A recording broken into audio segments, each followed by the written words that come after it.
నీకు బెస్ట్ కావాలా, నీకు శ్రేష్టమైనది అతి విలువైనది కావాలా, దేవుడి పైన వదిలేయండి. అది దేవా నువ్వే చూస్ చేయ, నా కొరకు నువ్వే ఎంపిక చేయి. నేను చూస్ చేసుకోవడం కాదు, నేను కోరుకోవడం కాదు, నాకు ఈ వ్యక్తి లేకపోతే నాకు ఈ ఉద్యోగం లేకపోతే నాకు ఇదే కావాలని నేను కోరుకోవడం కాదయ్యా, నీ చిత్తమే నెరవేర్చబడును గాక అని చెప్పగలిగిన స్థితి ఉందండి.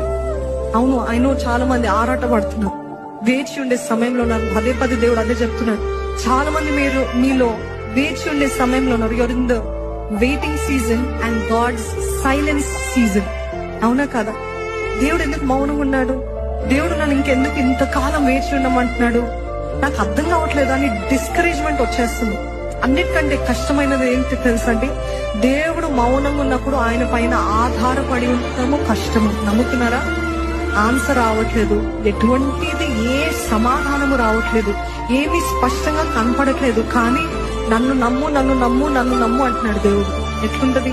ఇంకెంతకాలం నమ్మాలయ్యా, ఇంకెంతకాలం వేచి ఉండాలయ్యా, ఇంకెంతకాలము అనే డిస్కరేజ్మెంట్ ఫీలింగ్ వరకు వచ్చి ఉంటారేమో. కానీ దేవుడు ఏమంటున్నాడు తెలుసా? నా చిత్తాన్ని నువ్వు నమ్ముతున్నట్లయితే నేను నీకు అతి శ్రేష్టమైనదే ఇస్తాను. కానీ